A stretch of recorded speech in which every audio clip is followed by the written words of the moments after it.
Hello everyone, welcome back to my YouTube channel English literature zone. आज के video में हम लोग चार्लोट पर्किंस गिलमैन की काफी famous short story the yellow wallpaper को पढ़ने वाले हैं। सबसे पहले इंट्रोडक्शन वाला सेक्शन आएगा। इंट्रोडक्शन में है the yellow wallpaper is a short story written by Charlotte Perkins Gilman in 1892। Yellow wallpaper जो है हम लोग का वो एक शॉर्ट स्टोरी है, छोटी कहानी, जिसको कि लिखा गया है चार्लोट पर्किंस गिलमैन के द्वारा 1892 में। It is about a women's mental health. ये कहानी जो है एक औरत के मेंटल हेल्थ, इट मीन्स मानसिक स्वास्थ्य के बारे में है, and how society treated women during the 19th century. और 19th सेंचुरी में या फिर विक्टोरियन पीरियड में जो सोसाइटी है ना, समाज जो है वो औरतों को कैसे ट्रीट करता था, औरतों के साथ कैसा अपना रवैया रखता था ना, उस चीज को दिखाने की कोशिश की गई है इस कहानी के जरिए। The story is written in the form of a diary. ये जो कहानी लिखी गई है एक डायरी के रूप में लिखी गई है। Where the main character an unnamed women, जहां पे जो मेन कैरेक्टर है वो एक अननेम्ड वुमेन है, मतलब पूरी कहानी के दौरान उसका नाम कुछ भी नहीं बताया गया है। शेयर हर थॉट्स, और वो अननेम्ड वुमेन जो है अपने थॉट्स, अपने विचारों को शेयर करती है डायरी के माध्यम से, एंड फीलिंग्स, साथ ही साथ अपने फीलिंग्स, अनुभवों को शेयर करती है वाइल सफरिंग फ्रॉम डिप्रेशन। और वो अननेम्ड वुमेन या फिर जो मेन कैरेक्टर है ना, वो डिप्रेशन से सफर कर रही थी। मतलब डिप्रेशन के दौरान उस औरत को कैसा फील होता है, उस थॉट को और उस फीलिंग्स को ना जो है वो औरत डायरी में लिख रखी थी, और उसी डायरी को एज ए स्टोरी पब्लिश करवाया गया है। तो उसी कहानी को हम लोग द येलो वॉलपेपर में पढ़ेंगे। The story shows how lack of understanding and freedom can destroy a person's mind. ये कहानी हमें दिखाती है कि कैसे lack of understanding, कि अगर हम किसी इंसान को समझे नहीं और ना ही उसको फ्रीडम देना, तो कैसे उस इंसान का माइंड जो है ना, दिमाग जो है पूरी तरह से डिस्ट्रॉय हो जाएगा, बर्बाद हो जाएगा। ये कहानी हमें वो दिखाती है। अब सेटिंग का वाला सेक्शन है नेक्स्ट। तो अगर आप चाहो तो सेटिंग वाला सेक्शन तो पूरी तरह से रिमूव कर सकते हो, मतलब एग्जाम में आंसर लिखते टाइम नहीं भी लिखोगे तो चलेगा, वैसे समझाने के लिए लिख दिए हैं। The story takes place in a large old country house that the narrator and her husband have rented for the summer. ये कहानी जो है एक बड़े से पुराने घर की है, जहाँ पे नरेटर और उसके हस्बैंड मतलब उस घर को रेंट पे लिए हुए हैं समर के लिए, इट मीन्स गर्मी का कुछ समय बिताने के लिए। The narrator is kept in a room with yellow wallpaper. और नरेटर को, उस अननेम्ड वुमेन को जो रखा गया है ना जिस रूम में, उस रूम में येलो कलर का, पीला कलर का वॉलपेपर लगा हुआ है, विच सी फाइंड्स अगली एंड डिस्टर्बिंग। और वो जो वॉलपेपर है ना, वो नरेटर को अगली, इट मीन्स भद्दा, गंदा और डिस्टर्बिंग लगता है। अब आगे जो है हम लोग का समरी वाला सेक्शन है, जिसके जरिए आप लोग को कहानी समझ आ जाएगा इस शॉर्ट स्टोरी का। The story begins with the narrator explaining that she and her husband have come to stay in a big quiet house for few months. कहानी जो स्टार्ट होती है नरेटर से स्टार्ट होती है, कि नरेटर जो है स्टार्टिंग में ही बताती है कि कैसे वो और उसके हस्बैंड जो है एक बड़े से शांत घर में रहने आए हैं कुछ महीनों के लिए। John being a physician, John जो कि नरेटर का हस्बैंड रहता है वो एक फिजिशियन भी है, थिंक्स दैट, वो ऐसा सोचता है कि rest and isolation will cure his wives temporary nervous depression, कि मतलब उसकी वाइफ जो टेम्पररी नर्वस डिप्रेशन से गुजर रही है ना, तो उसकी वाइफ अगर रेस्ट करेगी और आइसोलेशन इट मीन्स अकेले में रहेगी ना, तो उसकी वाइफ ठीक हो जाएगी, ऐसा जॉन को लगता है। The narrator's room was once a nursery for children. और जो नरेटर का रूम था ना, वो एक समय की बात है, मतलब पहले जो है ना बच्चों का एक नर्सरी था। The most disturbing thing in the room is the yellow wallpaper on the walls. और सबसे डिस्टर्बिंग चीज, सबसे अजीब चीज जो नरेटर को लगती थी उस रूम में, वो येलो कलर का वॉलपेपर वॉल पे, दीवार पे लगा हुआ था। वो नरेटर को ना सबसे ज्यादा भद्दा, बुरा और डिस्टर्बिंग चीज लगता था। She dislikes the wallpaper. Narrator जो है उस वॉलपेपर को बिल्कुल नहीं पसंद करती थी, बट एज डेज पास, लेकिन जैसे जैसे समय गुजरा, दिन गुजरा, she start to look at the wallpaper more closely. वो उस वॉलपेपर को और भी ज्यादा क्लोज से, नजदीक से देखने लगी। She begins to believe that, वो ऐसा मानने लगी, there is something strange behind the pattern, कि इस येलो वॉलपेपर जो पैटर्न बना है ना, कुछ ना कुछ इसमें स्ट्रेंज है, अजीब है, अद्भुत है, ऐसा कुछ सोचने लगती है उसको ऑब्जर्व करके येलो वॉलपेपर को।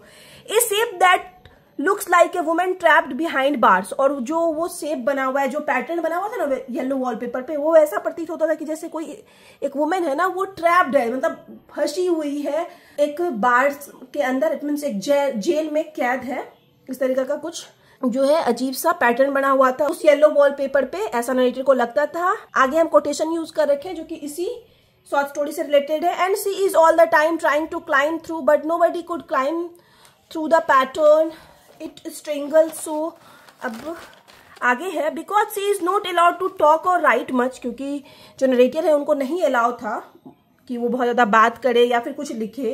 द नरेटर्स लोनलीनेस ग्रोस, तो नरेटर का जो लोनलीनेस है, अकेलापन है, वो और भी ज्यादा बढ़ता जाता है दिन प्रतिदिन। John keeps treating her like a child, John जो है उसका हस्बैंड उसको एकदम बच्चे की तरह ट्रीट करता है। The narrator right secretly her diary, और जो नरेटर है ना वो अपनी जो डायरी लिख रही थी वो छुप के लिखती थी अपने हस्बैंड जॉन से। एक्सप्रेसिंग हर फ्रस्ट्रेशन, और उस डायरी के माध्यम से वो अपना फ्रस्ट्रेशन जो है एक्सप्रेस करती थी, बताती थी कि उसको कितना अजीब लगता है जब उसका हस्बैंड उसको कुछ नहीं करने देता है, छोटी बच्ची के समान समझता है, उसको सोचने नहीं देता है, कहीं आने जाने नहीं देता है, मतलब कुछ भी ओपिनियन रखने नहीं देता। तो वो अपना फ्रस्ट्रेशन जो है उस डायरी के माध्यम से एक्सप्रेस करती है।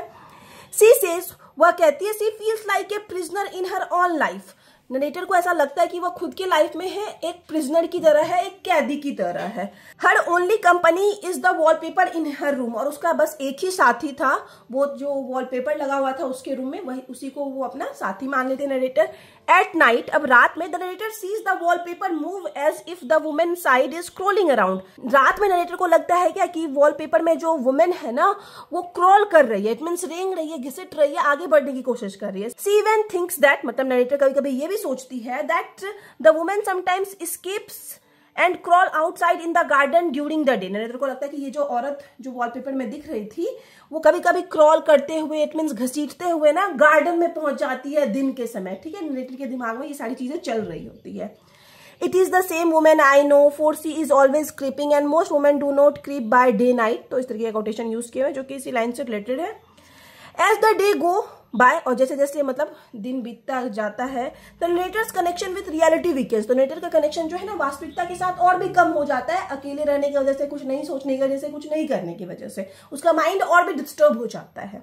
She feels that she too is trapped, narrator को यहाँ लगने लगता है कि वो भी ट्रैप्ड है, इट मीन्स कहीं ना कहीं कैद में है, बाय हर हस्बैंड, उसको जो कैद में किया गया उसके हस्बैंड के द्वारा किया गया, बाय सोसाइटी, समाज के द्वारा किया गया, and by the rest cure, कि उसको जो रेस्ट करने की सजा दी गई है ना, या फिर हम लोग बोल सकते हैं डॉक्टर के द्वारा उसको कैद किया गया है। That forces her to do nothing, और जो उसको इस चीज के लिए फोर्स करता है कि वो कुछ भी ना करे। Her mental health gets worse, दिन प्रतिदिन उनका जो मानसिक हेल्थ था, स्वास्थ्य था, वो और बिगड़ता जा रहा है। She starts to believe that she must help the woman in the wallpaper escape, वो ये मानने लगती है कि जो वुमेन बनी हुई है वॉलपेपर पे, उसको लगने लगता है कि उसको उसकी मदद करनी चाहिए उस वॉलपेपर से निकलने में, भागने में, ऐसा सोचने लगती है, मतलब डिप्रेस हो गई है पूरी तरह से, उसका मानसिक संतुलन बिगड़ गया है।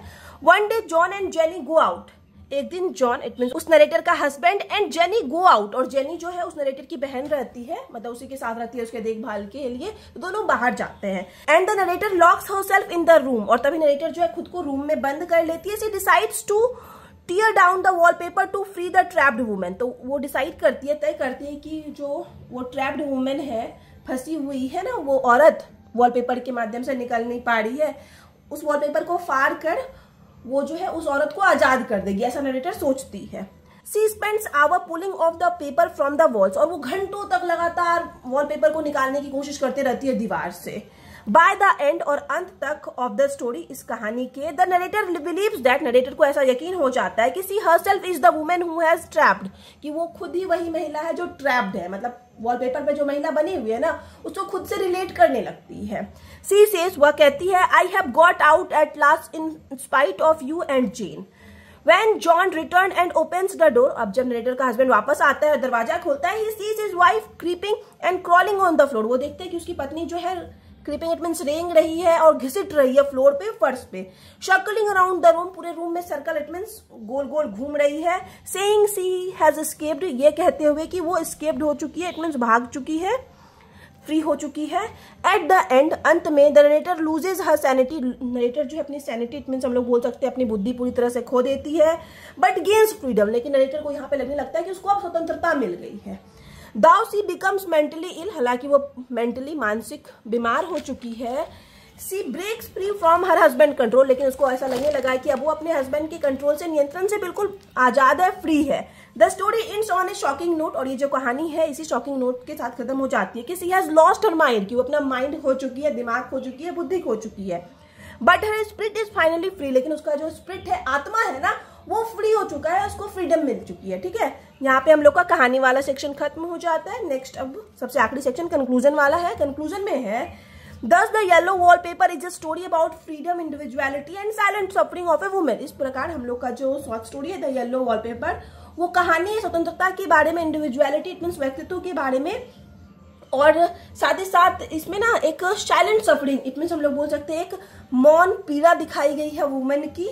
The narrator's journey from sanity to insanity reflect the cruel effect of isolation and control. और नरेटर जो है कैसे विवेक से पागलपन की यात्रा करती है, मतलब पहले उसके अंदर कुछ ना कुछ थोड़ा बहुत दिमाग रहता है, सोचने समझने की शक्ति रहती है, लेकिन बाद में वो पूरी तरह से पागल हो जाती है। तो ये दिखाता है कि कैसे जो है ना आइसोलेशन और कंट्रोल का कितना बुरा प्रभाव पड़ता है किसी भी इंसान के माइंड पे, किसी भी इंसान के जीवन में।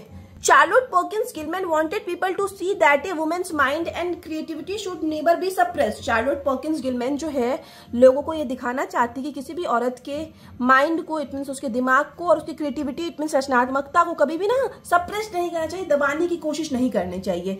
Real healing comes from understanding, कि इंसान अगर हील कर पाता है, ठीक हो पाता है, स्वस्थ हो पाता है ना, तो वो अंडरस्टैंडिंग से समझने से हो पाता है, रिस्पेक्ट से हो पाता है। मतलब अगर हम बीमार इंसान को समझे तो उसके हीलिंग प्रोसेस में ये चीज उसका मदद करेगा, या उसकी रिस्पेक्ट करे, उसको freedom they. Note from silence and control, ना कि साइलेंस से इट मीन शांति से या फिर आइसोलेशन से या फिर कंट्रोल करने से, नियंत्रण करने से कोई इंसान ठीक हो पाएगा। ठीक है, ये चीज दिखाने की कोशिश करती है चार्लोट पर्किंस गिलमैन। यहाँ पे हम लोग का नोट्स खत्म हो जाता है। वीडियो अगर आपको अच्छा लगा, आपके लिए हेल्पफुल है, तो आप लोग वीडियो को लाइक करना, चैनल को सब्सक्राइब करना और कमेंट करके बताना कि आगे आपको कौन से टॉपिक पे वीडियो चाहिए। मिलते हैं नेक्स्ट वीडियो में नेक्स्ट टॉपिक के साथ।